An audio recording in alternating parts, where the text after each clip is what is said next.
uma das ideias da gente fazer esse estudo não é apenas estudar a Bíblia, mas é também ensinar você como fazer um estudo bíblico. Então eu coloquei aqui essa tela com a proposição, tá? O que é esse negócio de proposição?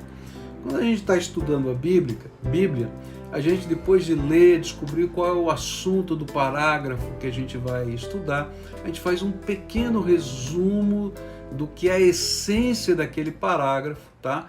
E depois diz como é que a gente vai dividir esse estudo, e é isso a gente chama de proposição. Qual é a nossa proposta de trabalho? E então aqui em Efésios 2:10, nós vamos ver que na proposição eu escrevi que ele nos ensina o que o homem é por natureza e o que pode vir a ser mediante a graça de Deus. Por isso hoje eu gostaria de estudar as imagens descritas nesse texto, do que o homem é por natureza e do que ele pode ser por causa da graça de Deus.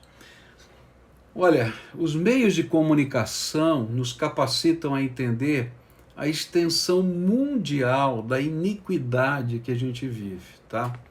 A gente olha, né, nesse contexto de globalização e a gente vai vendo, por exemplo, que essa iniquidade ela se revela até nas coisas que são do dia a dia da natureza. Por exemplo, a utilização dos recursos naturais. Então a gente fala aí dos problemas que tem havido de poluição, de mudança climática e tudo mais. É tudo efeito da ação do homem que não tem como prioridade enxergar a natureza, né, como esse dom de Deus, e aí se perde nesse contexto de ser mordomo dessas coisas. Muito bem. Quando a gente olha para isso, a gente vai ver também os problemas econômicos, a fome, o desemprego, o racismo, o nacionalismo extremo, os vários conflitos sociais, as lutas de classe, a desintegração familiar, a violência, as drogas, a ausência de orientação, né, no sentido de honestidade e desonestidade, a promiscuidade sexual faz parte desse contexto da iniquidade. E parece que o homem se torna quase que incapaz de dirigir os seus próprios negócios ou criar uma sociedade justa, livre, humanitária e tranquila. Ele não consegue fazer isso. Não importa qual é a corrente política, não importa o que está acontecendo, faz parte da natureza do homem essa corrupção. E é justamente a respeito disso que Efésios 2, de 1 a 10, vai tentar nos ensinar. E eu queria ler o texto da palavra de Deus com você, e a palavra vai nos ensinar o seguinte. Espera aí que travou o meu negócio aqui. Pronto, vamos lá.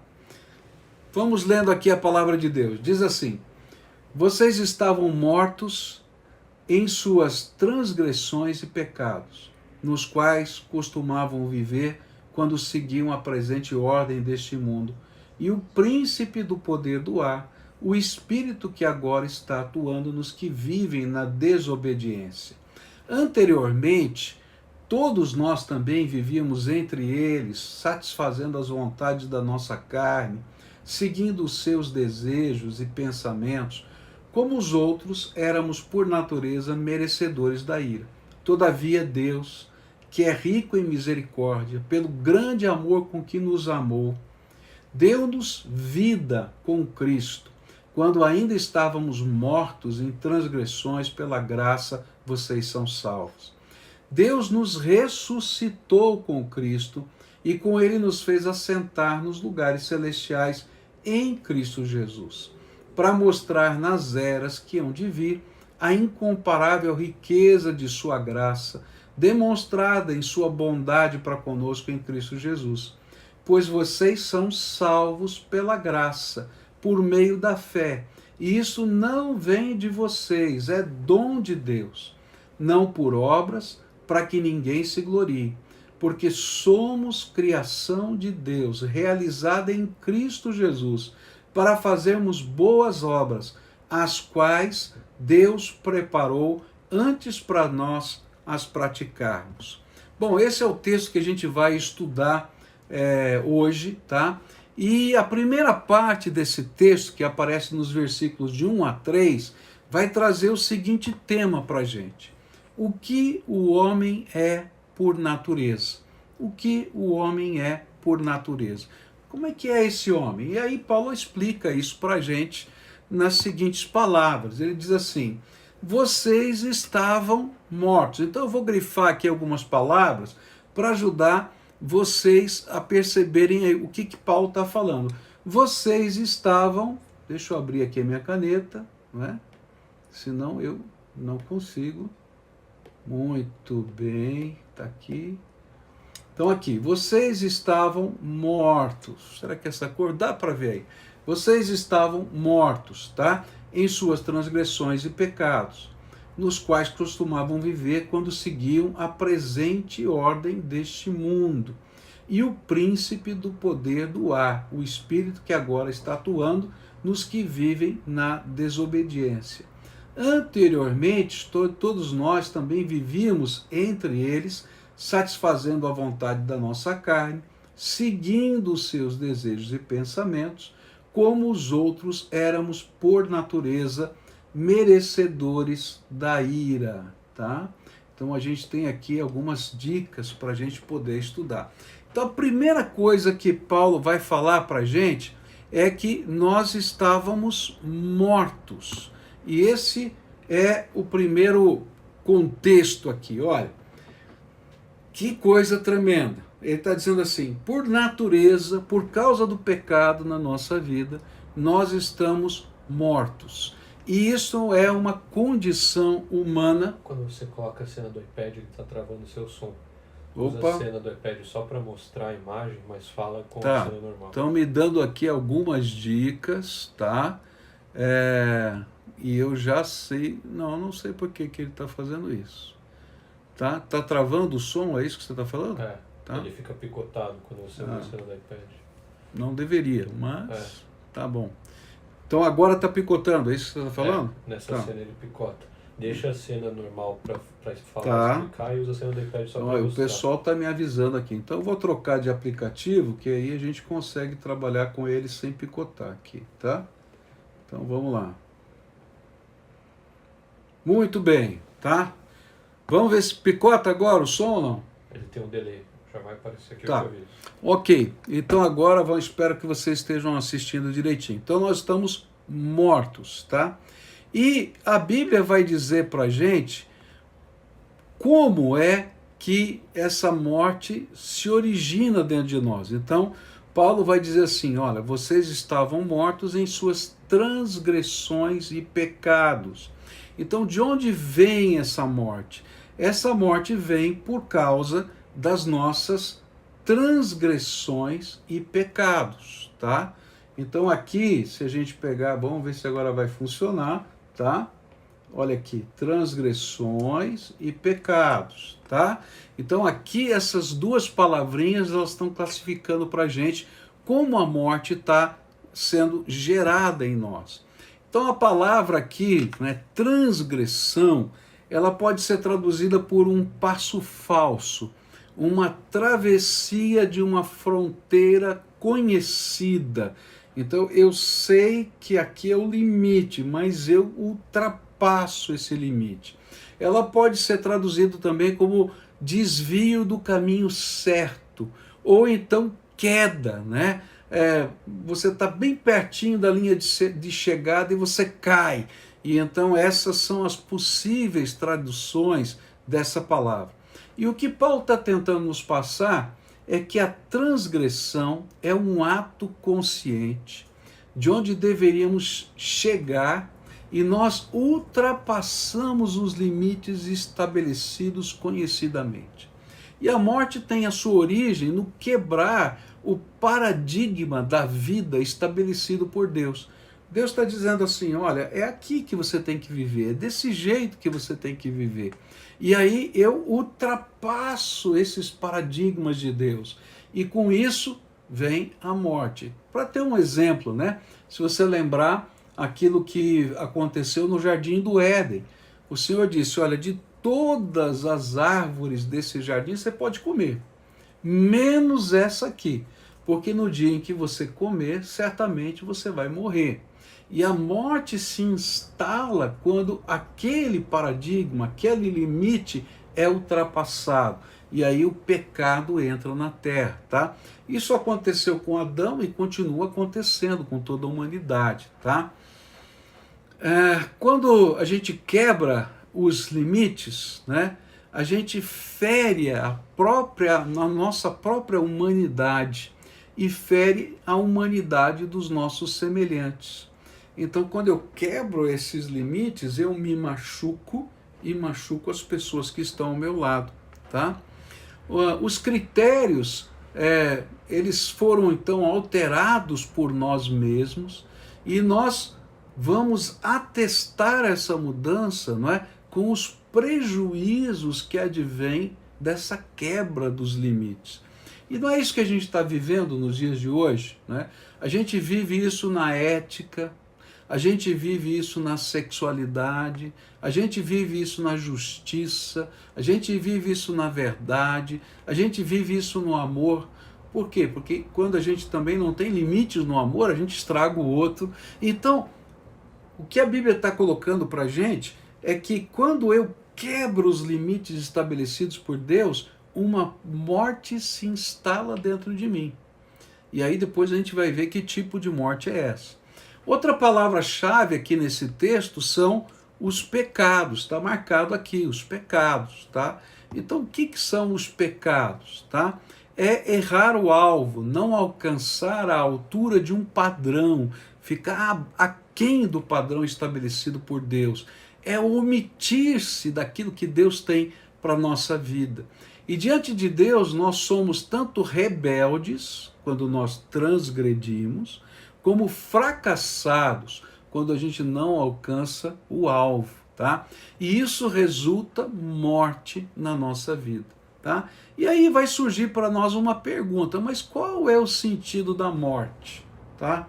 Porque eu estou aqui, né? Estou vivendo no meu dia a dia, né? E essa foi talvez a palavra colocada pela serpente quando diz assim, né? Que por que você não você comer dessa árvore, você não vai morrer, você vai ficar tão inteligente como Deus, é essa a questão. Mas só que se instala na humanidade a morte. E aí a palavra de Deus vai dizer para a gente em que sentido essa morte ela vai estar sendo gerada na nossa vida, tá? E aí a gente vai aprender que esses são os sentidos. A morte é tanto física quanto espiritual. Tá? O que quer dizer isso? Quando, por causa do pecado de Adão, se instalou dentro do DNA da humanidade a capacidade de morrer. Até então, o homem foi criado para viver eternamente com Deus. Mas a partir daquele momento, no DNA, no meu DNA, no seu DNA, foi instalado a capacidade de morrer. E é interessante isso porque a gente percebe isso ao longo dos anos, né? Se eu mostrar fotos minhas, né, de 10, 20, 30, 40 anos atrás, né, não vou 50, né, estou com 62, então, né, desde pequenininho, você vai perceber alterações. E essas alterações mostram que eu estou envelhecendo. Tá? E o que está dizendo, né, a minha velhice? É que devagarinho, devagarinho, o meu corpo está se enfraquecendo, desgastando-se. Né? E Paulo vai dizer que o meu homem exterior está se desgastando todos os dias. Tá? Isso é morte física. E aquilo que Deus prometeu lá para Adão vai acontecer. E esse é o conceito de morte física. Mas instalou-se também, com a entrada do pecado, a morte espiritual. Uma separação entre o homem e Deus. Você lembra lá no Jardim do Éden, por causa do pecado, Deus expulsou, não é, Adão e Eva do jardim. do lugar onde ele tinha comunhão direta, onde Adão e Eva viam o Senhor face a face. Eles tinham encontros marcados ali com o Deus vivo, todo-poderoso, o seu Criador. Ele os procurava todos os dias. E de repente, então, houve uma separação. Eles não podem mais entrar naquele lugar e naquele jardim, não é? E essa separação do Deus vivo gera morte espiritual. Eu estou alheio à vida com Deus. E isso vai gerando, né, aquilo que é uma necessidade de encontrar o meu Criador, mas não é natural, não está mais em mim. E a gente começa a ficar cego para a glória de Jesus, surdo para a voz do Espírito Santo. A gente passa a ter uma certa frieza no amor a Deus. A gente não tem uma consciência sensível da realidade espiritual. A gente não tem nenhum impulso na direção de Deus, porque nós nos tornamos amarrados. Por isso que a Bíblia diz que ninguém procura a Deus, Deus é que nos procura primeiro, porque nós estamos mortos nos nossos delitos e pecados. E aí então Deus tem que trabalhar essas coisas na nossa vida. Mas há uma segunda consequência, que não é só morte espiritual. A Bíblia vai dizer que vai surgir uma escravidão. Nós nos tornamos escravos, não é? Uma escravidão se instala. E a pergunta que surge é: quais são as forças que geram, que mantêm controle sobre a nossa escravidão, tá? E aí a gente vai aprender que o homem aqui na Terra, ele sem Deus, ele vive nesse mundo escravizado a certas forças que o controlam. E isso fica claro no versículo 2 aqui do nosso texto, onde a Bíblia vai dizer para a gente: nos quais, tá? Nos pecados costumavam viver quando seguiam a presente ordem deste mundo, tá? O príncipe do poder do ar, o espírito que agora está atuando nos que vivem na desobediência.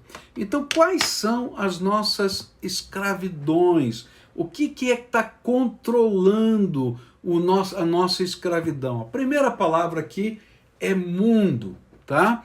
Seguiam a presente ordem deste mundo.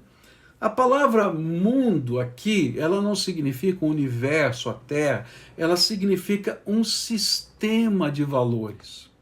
Um sistema que controla o nosso jeito de viver. Por exemplo, tá?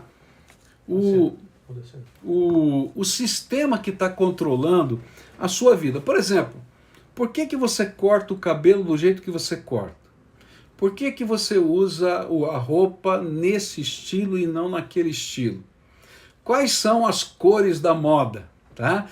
Isso tudo, por exemplo, faz parte de um sistema de valores que controla a nossa vida. Então a gente diz: não, isso aqui é feio, isso aqui é bonito. E a gente vai dizendo, dentro desse sistema de valores, o que é bom, o que é mal, o que presta, o que não presta, o que é politicamente correto ou não é. E a Bíblia está dizendo que esse sistema de valores, ele acaba controlando a vida das pessoas. Então eu começo a pensar e dizer: não, mas as pessoas vão dizer isso de mim, vão fazer aquilo comigo, e assim por diante. E a gente vai dizendo: não, peraí, não é bem assim, não é? Você tem que ter a sua autonomia, você tem que ter os seus valores, mas existe um sistema muito grande que está funcionando ali e está me empurrando numa direção. Então a Bíblia diz assim: olha, cuidado, porque você é escravo do mundo, dessa presente ordem de valores da sociedade organizada, tá? E a Bíblia diz que quem está controlando essa ordem de valores, tá? É Satanás. E é por isso que nós estamos sendo escravizados por um sistema de valores, mas esse sistema de valores é segundo a potestade do ar, não é? O espírito que opera na desobediência, é isso que diz Paulo. Então, assim, ele está controlando essas coisas, está colocando para você, quando você assiste uma novela, quando você está lendo um jornal, ele está colocando valores que são divergentes aos valores de Deus, e você vai se escravizando a esse jeito de pensar. E a gente nem percebe isso, porque está inserido na nossa cultura, no nosso jeito de ser, tá? E aí, então, o diabo passa a controlar a nossa vida, tá? Porque ele usa esse sistema de valores. Não é que você está possesso pelo diabo, mas todo esse sistema de valores, essa cultura, está empurrando você para fazer coisas que não são de acordo com a vontade de Deus. Mas a palavra de Deus vai dizer para a gente também que você não está apenas escravo do mundo e do diabo que está no controle, mas também da sua própria carne, tá? E aí são os desejos que estão dentro da gente. E Paulo está dizendo, vocês estão mortos nos seus delitos e pecados, sendo controlados pelo mundo, pelo diabo e pela sua própria carne, tá? E a carne aqui é aquela natureza humana, não é? Aquela vontade que está dentro de você, aqueles desejos ardentes que fazem parte da sua vida e que fazem você, às vezes, ter uma posição de ira, responder, às vezes agredir, às vezes fazer coisas impensadas, mas você está simplesmente reagindo animalmente, você não está nem usando a sua mente, você está animalmente, tá, trabalhando. Mas Paulo ainda vai acrescentar outra coisa, ele vai dizer para você que a gente se torna também escravo das inclinações da nossa mente. Tá? Então, a inclinação da nossa mente tem a ver com os desejos errados da nossa mente, uma atitude mental presunçosa, uma soberba intelectual, uma falsa ambição, uma rejeição da verdade, pensamentos maliciosos, vingativos, uma autoconfiança, é uma disposição mental que vai contra aquilo que é a vontade de Deus, tá? Então, por exemplo, a gente pode estudar, é interessante isso, né? Porque na África do Sul, o apartheid, né, que é aquela política de segregação racial, era defendida teologicamente, tá? Com princípios do Velho Testamento.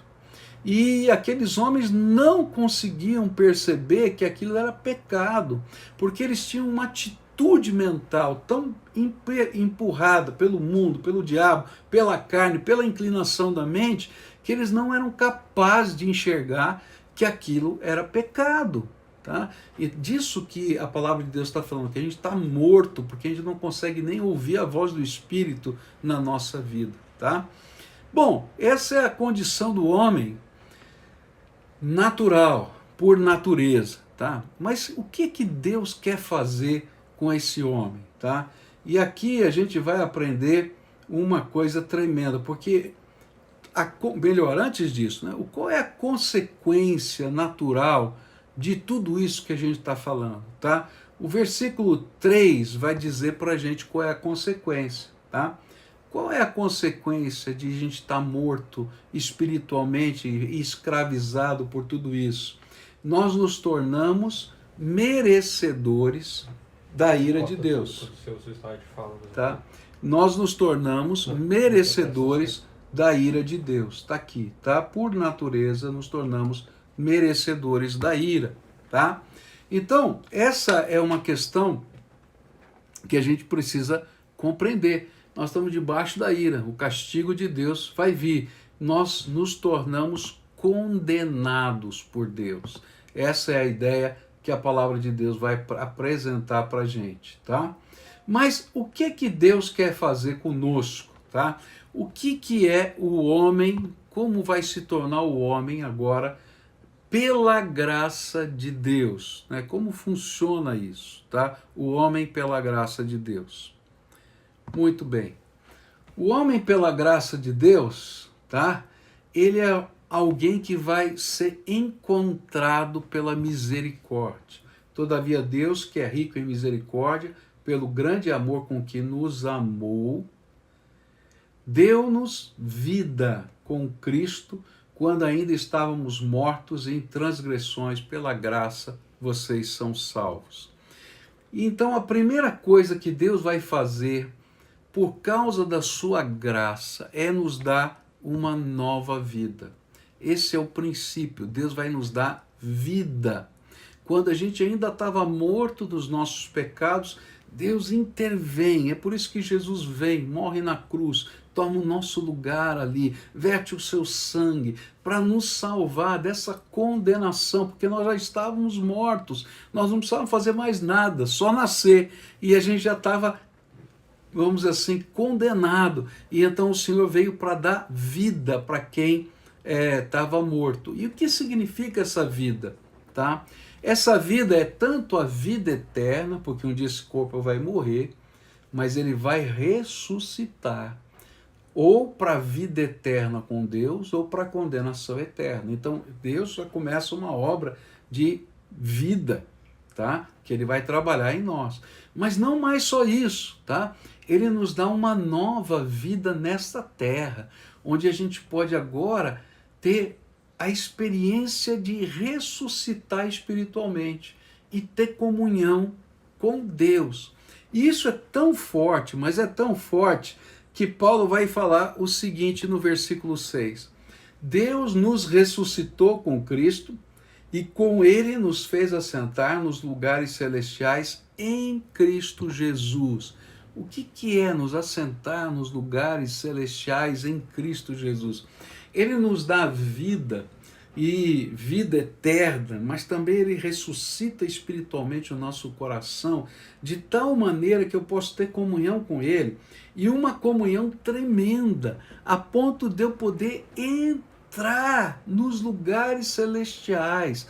A porta da sala do trono de Deus se abre, eu posso falar com ele, ele pode falar comigo. Aquilo que era impossível para alguém morto, né? Ter essa comunhão direta, começa a acontecer por causa dessa obra de Jesus.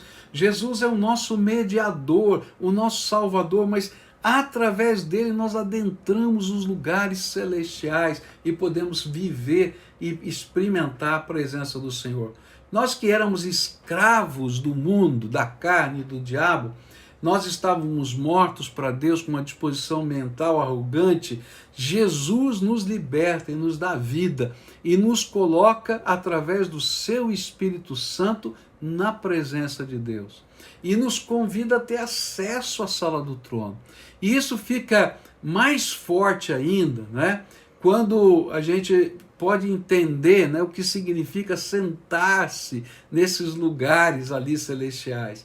E mais, fica mais forte ainda quando a gente entende que toda a obra do diabo e toda a escravidão que estava determinada para a nossa vida, ela é cancelada através do poder de Jesus na nossa vida, tá?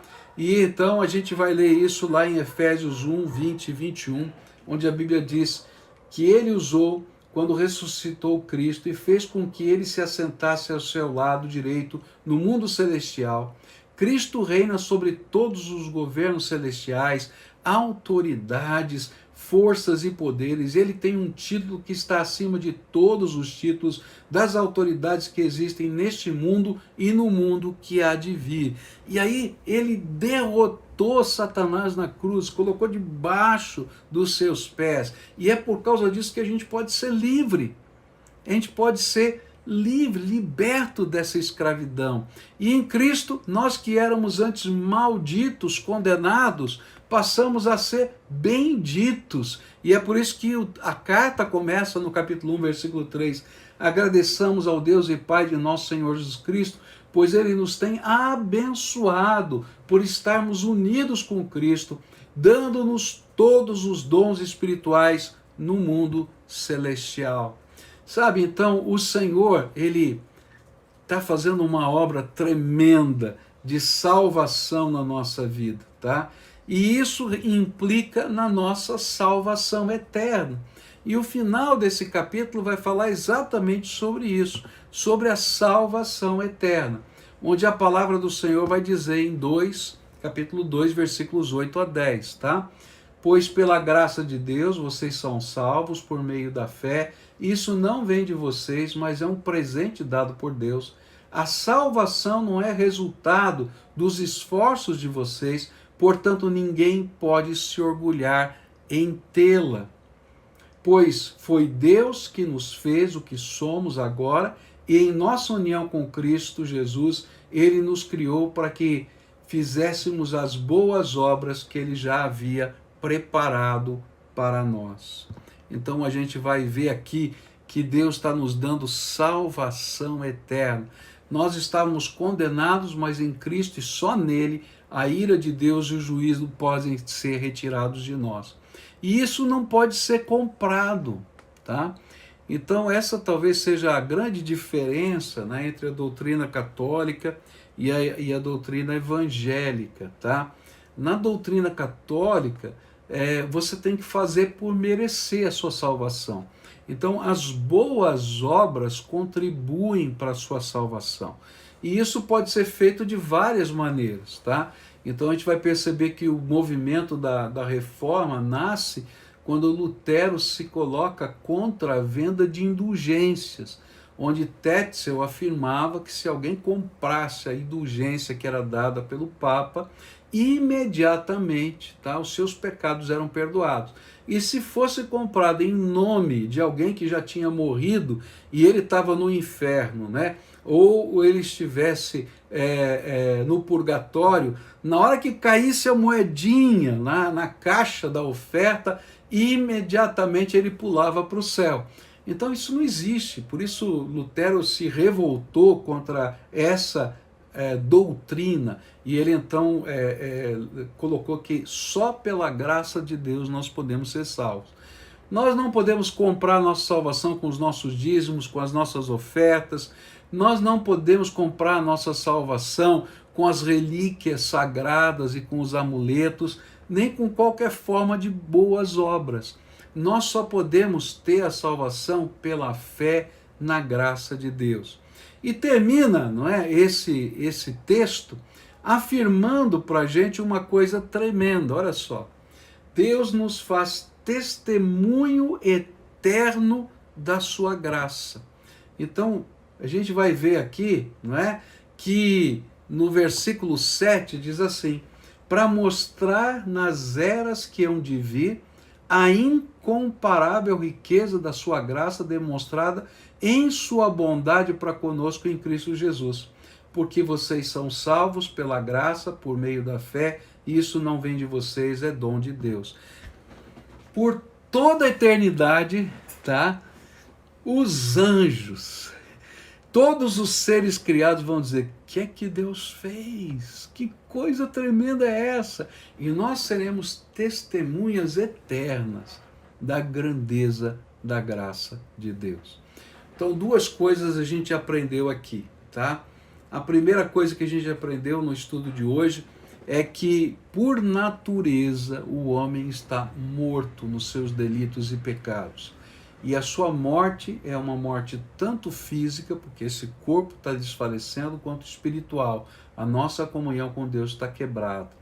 Mas enquanto, por natureza, não temos ainda a salvação, nós somos escravos do mundo, da carne e do diabo, tá? E das intenções da nossa mente, dessa disposição arrogante do homem que rebela-se contra Deus. Mas Deus, sendo rico em misericórdia, tá? Ele, com o seu grande amor, vem através de Jesus e arruma um jeito para nos salvar.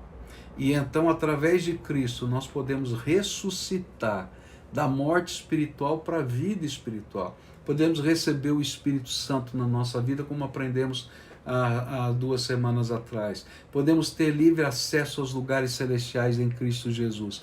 Podemos ver a derrota do diabo na nossa própria vida e a libertação dessa escravidão em todos os sentidos pelo poder de Jesus atuando em nós. E ele nos faz, então, testemunhas eternas da grandeza da sua graça. Que coisa tremenda Deus está fazendo por nós, tá? Então essa é a lição de hoje, tá? E eu queria dar a oportunidade, como a gente sempre faz nesses minutos agora, para perguntas que você tenha da lição ou de outros assuntos que você queira colocar. Temos perguntas aí? Tem. A Fabrícia pergunta: o que a Bíblia quer dizer com o príncipe do poder do ar? Isso. Essa é uma expressão, tá? Para denotar os poderes demoníacos, tá? Então, os rudimentos desse mundo, os príncipes do poder do ar, e são vários, existem vários termos na Bíblia para se referir aos poderes demoníacos, governos, domínios, etc. Tem vários títulos diferentes, tá? E esse é um dos títulos dados para os poderes malignos que estão atuando nessa cosmovisão, nesse jeito de conduzir as coisas aqui na Terra, que faz parte da nossa cultura, do nosso jeito de viver. O João pergunta: pastor, então Deus sabia que o homem iria pecar, por que consentiu? Deixou Satanás tentar o homem e a mulher. Ok. Deus sabia, tá? Mas Deus amava aquilo que era a sua intenção criadora, de criar um ser à sua imagem e semelhança que pudesse dividir com ele a eternidade. Por isso, ao permitir, vamos dizer assim, que ele tivesse a sua liberdade de escolha e pecar, ele abriu também a porta para que ele pudesse ter a sua liberdade de escolha e receber salvação eterna. Então, ao mesmo tempo, antes da fundação do mundo, Deus já preparou um caminho para a salvação, que era um segredo, como a gente já falou em outras lições, que só seria revelado em Cristo Jesus. A Fabrícia pergunta de novo: pastor, se o plano da salvação já estava escrito por Deus desde antes da fundação do mundo, ele já sabia que o homem iria cair e necessitar ser resgatado antes mesmo de o criar? Sim, ele sabia, tá? Ele sabe tudo, queridos, né? Ele tem a sua presciência ali. A Maria do Carmo pergunta: o batismo é em nome de Jesus ou em nome do Pai, Filho e Espírito Santo? Nossa, tem tanta briga por isso, né, gente? Barbaridade, tá? Eu acho que essa é uma questão tão pequena, porque a gente vai ter textos da Bíblia que falam em nome de Jesus, em nome da Trindade. Agora, eu pergunto para você o seguinte, é só uma questão de lógica. Se o Pai e o Filho e o Espírito são Deus, tá? Em essência são Deus, e essa é a doutrina da Trindade, tanto faz, né? Então, ele é Deus que se manifesta de maneiras diferentes para a gente, mas ele é o próprio Deus. 3 pessoas que se manifestam de maneiras diferentes para nós e que nós podemos entender. Então, não tem problema se você foi batizado em nome de Jesus, em nome do Pai, do Filho e do Espírito Santo. O Marcos André pergunta: pastor, na prática, como combater as obras da carne? Ok, tá? As obras da carne, tá? Elas são trabalhadas, tá? Pelo fruto do Espírito na nossa vida. Tá? Como é que a gente vive? A carne, ela é uma natureza minha, tá? A carne, a Bíblia diz, milita, luta contra o Espírito, tá? E enquanto você estiver aqui nesse corpo que está aqui, tá? A carne vai militar contra o Espírito. Agora, como é que funciona essa batalha?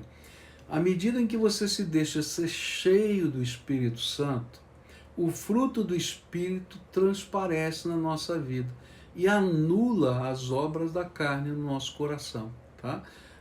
O desejo da carne vai existir dentro de nós, mas nós vamos poder controlar o desejo, porque eu não sou mais escravo desse desejo.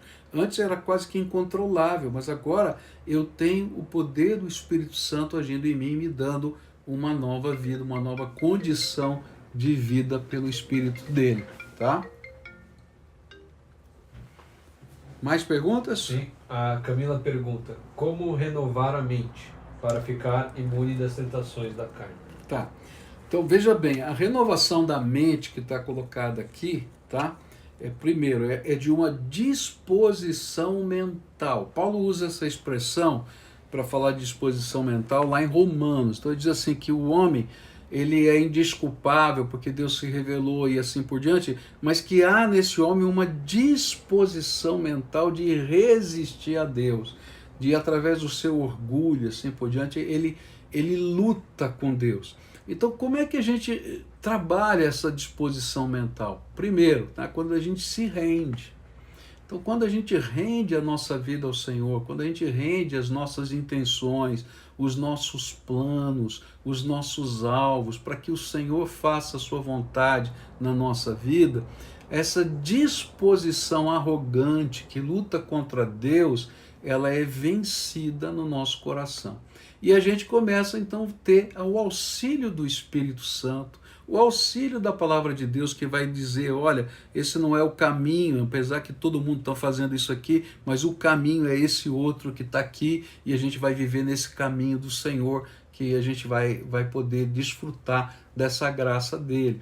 E aí, nesse processo de santificação, que é essa mortificação da minha carne, da minha disposição mental, para deixar a glória do Senhor e o Espírito controlar a minha vida, eu vou sendo transformado todo dia. Sempre nós estaremos sendo transformados. Essa transformação só vai acabar quando a gente chegar no céu, tá? Mas esse é um passo de cada dia ser transformado pelo Espírito Santo de Deus. A Fabiane pergunta: como cristãos, como lidar com aqueles que ainda não foram libertos, mas creem que foram libertos das obras da carne? Eu não sei se eu entendi bem a pergunta, né? Mas assim, com todas as pessoas que a gente lida, né? Vamos dizer assim, primeiro princípio é amor, tá? Então assim, não adianta ficar condenando, brigando, fazendo, não resolve, tá? A gente ora por essas pessoas e ama e deixa a porta aberta. Se você tem um nível de influência sobre a pessoa, você usa uma oportunidade que Deus te der para dizer, olha, o que está escrito na palavra é isso. Se você quer aceitar ou não quer aceitar, o problema é seu. Mas isso é o que está escrito na palavra. E a gente deixa o Espírito de Deus trabalhar na vida das pessoas. Então, se for o marido, se for, a Bíblia diz, olha, você faz isso sem palavras. Se você ficar falando toda hora para o teu marido isso, ele não vai querer mais ouvir nada. Às vezes o filho, a gente vai, chama, mostra o que a palavra diz, ele sabe o que a gente está sentindo e a partir daí a gente ora, a gente clama, pede misericórdia de Deus, pede que Deus dê oportunidade, que haja quebrantamento na vida, mas a gente ora em particular, a gente não fica dizendo, Senhor, ó, quebra esse coração duro, que aí vai resistir ainda mais, tem que ter sabedoria. E a gente vai deixar o Espírito de Deus, porque quem convence do pecado, da justiça e do juízo não sou eu, é o Espírito de Deus, tá? Então não adianta eu querer ser o Espírito Santo. Eu vou fazer a minha parte, anunciar a palavra, amar e orar por essas pessoas. É isso que a gente tem para fazer. A Isabela pergunta: queria saber sobre maldição hereditária. Como faz para quebrar? Ok, querida. Então, como é o nome dela?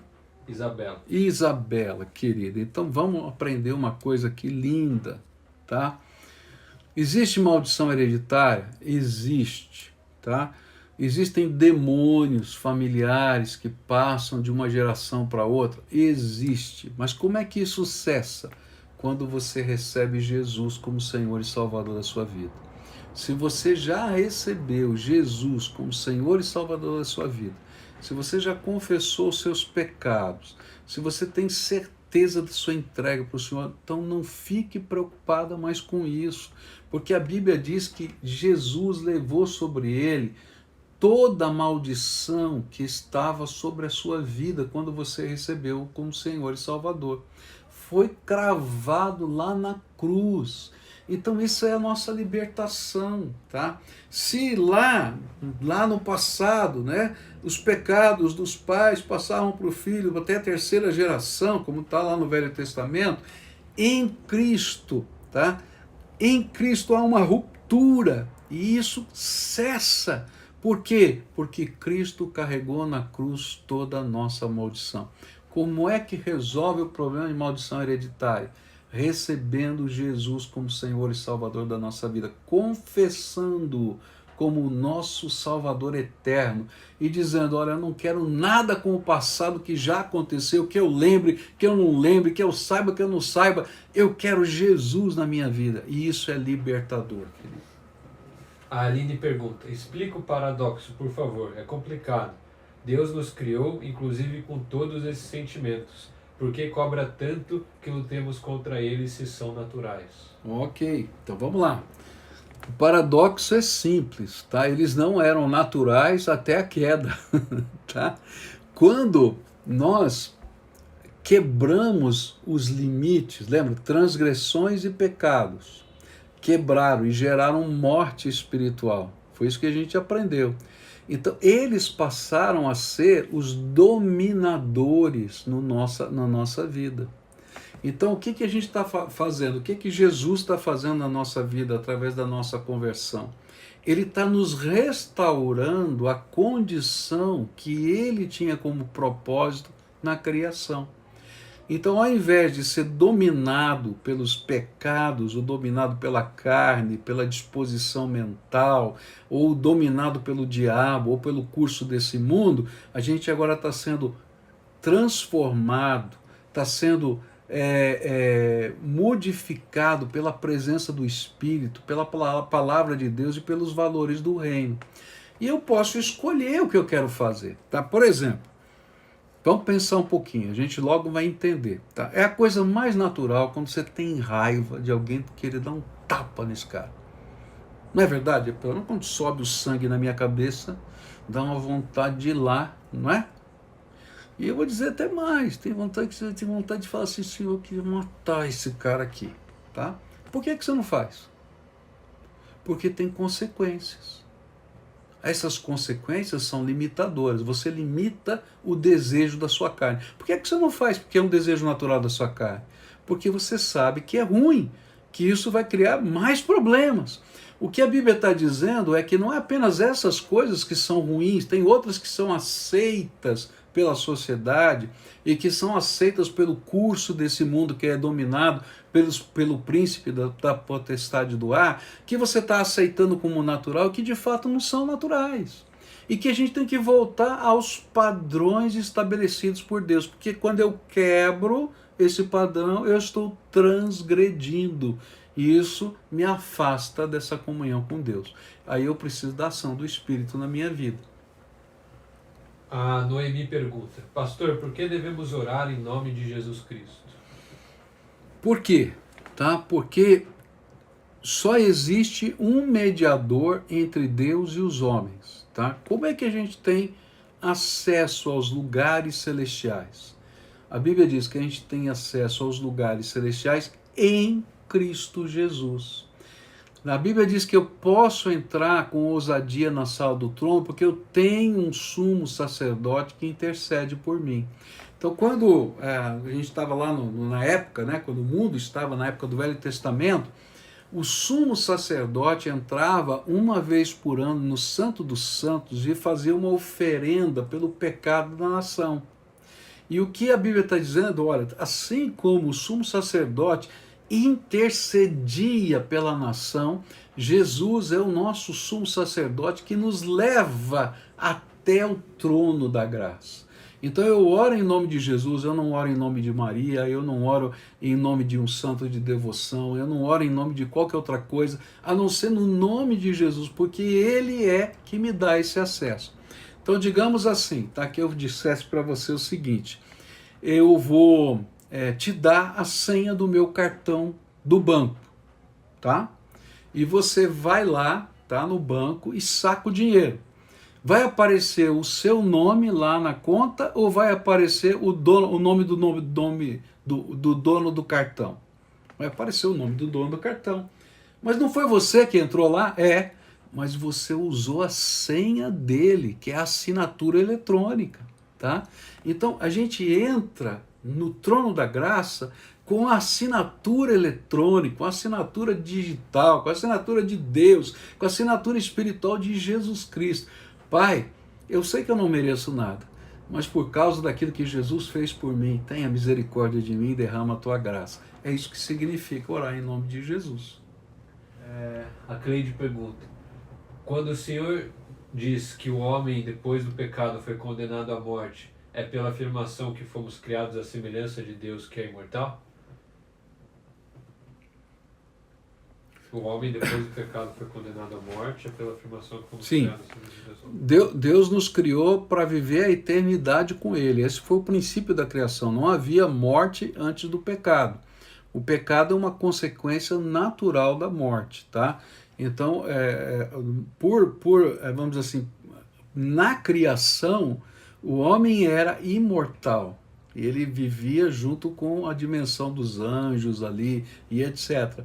O pecado veio quebrar essa questão toda especial que Deus havia criado e que tinha a ver com a nossa natureza anterior. A Liduína Santos pergunta: gostaria de saber se o diabo pode entrar na presença de Deus para nos acusar, mesmo após a obra da cruz. Hoje não. Se você ler Apocalipse 12, você vai ver que lá ele, depois que Cristo morreu e ressuscitou dentre os mortos e tomou o seu lugar à direita de Deus no céu, ele foi expulso das regiões celestes e foi lançado sobre a terra, e ele persegue os cristãos por causa disso. É isso que está lá em Apocalipse 12. Gente, nosso tempo acabou. Vai entrar um programa lá na Rede Super, a gente poderia continuar nas redes sociais. Agradeço aí você estar conosco e convido outras pessoas para estudarem a Bíblia conosco, tá?